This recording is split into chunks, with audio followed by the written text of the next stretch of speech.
Deuxième question, est-ce que il y a un livre que tu recommandes souvent?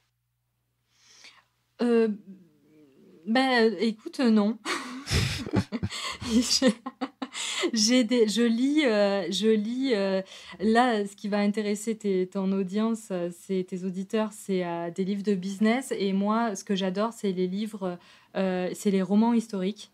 Donc du coup, ça va je pense pas que ça intéresse grand monde, Si, c'est qui t'écoute. intéressant. Il y en a un en particulier qui t'a marqué ou que tu recommanderais à quelqu'un qui est intéressé par le domaine ou qui connaît pas bien le domaine mais qui aurait envie de lire un premier roman historique?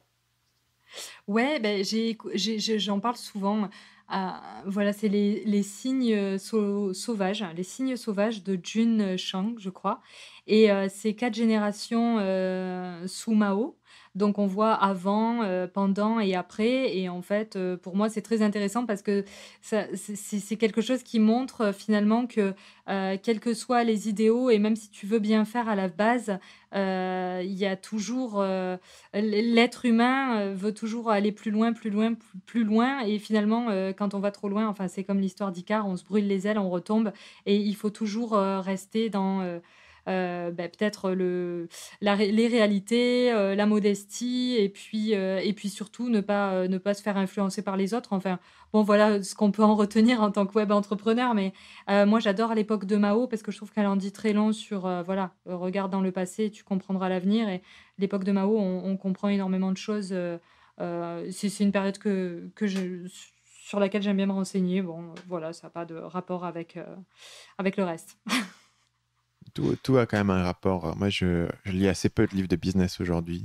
Ça, c'est assez rare que je trouve vraiment des livres qui maintiennent un grand intérêt pour moi dans ce domaine et j'apprends plus en lisant dans des domaines connexes. En ce moment, je lis pas mal sur tout ce qui est le storytelling, le scénario, etc. Ça fait des années que je suis intéressé par ça, mais récemment, je suis reparti dans une plongée dans ce domaine, tu vois. Et c'est pas comme si j'allais écrire demain une série télé ou un film, euh, mais j'y vois pas mal de connexions. Puis bien sûr, après, je lis pas mal de tout ce qui est biographie, etc., qui, pareil, n'ont pas d'application directe, mais te font un peu marcher le cerveau. Et en fait, la manière dont je le vois, c'est essayer de comprendre les schémas, en fait, la manière dont les schémas se reproduisent et dont le monde fonctionne de manière générale. Et si tu lis que des livres de business qui donnent un peu toujours les mêmes conseils, bah, c'est compliqué de voir le schéma puisque tu vois qu'un seul domaine.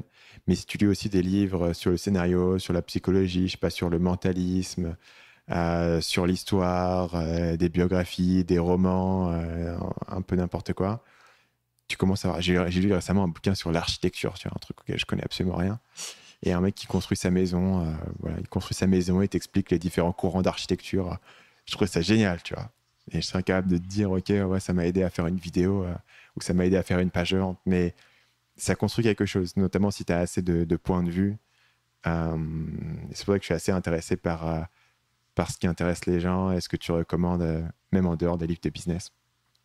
Alors ouais, pour le coup, moi, je suis fan de biographie aussi, c'est vraiment le truc que j'aime le plus lire j'allais dire par rapport au storytelling, tu l'as évoqué, je sais pas si tu je pense pas, mais si tu vas voir ma page à propos, elle est totalement inspirée de tes vidéos parce que sache que quand, j'étais enceinte et que j'allaitais, je regardais toutes tes Ouais. vidéos parce que j'étais bloquée sur le canapé et je fais partie des 12% de ton audience féminine, sur, ta chaîne YouTube. J'ai vu pratiquement toutes tes vidéos et ça m'a beaucoup inspiré, tous tes conseils en storytelling et ma page à propos, est l'une des pages qui a le plus faible, taux de rebond de tout mon site. Merci beaucoup. C'est quelle vidéo en particulier qui t'avait inspiré là-dessus? Celle sur Tim Ferriss?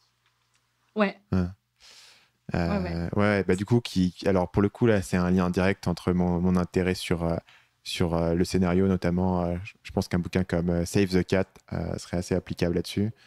Et ouais, c'est un grand, grand intérêt pour moi. Et je suis content de savoir que ça t'a intéressé sur cet angle-là. C'est intéressant. Salut, c'est Stan, j'espère que vous avez apprécié cet extrait du podcast Marketing Mania. Bien sûr, vous pouvez retrouver l'ensemble des épisodes du podcast, y compris les instructions sur comment vous abonner sur l'application Apple Podcast ou sur votre téléphone Android en vous rendant sur mon site à l'adresse marketingmania.fr/podcast. Je vous ai mis le lien dans la description de cette vidéo.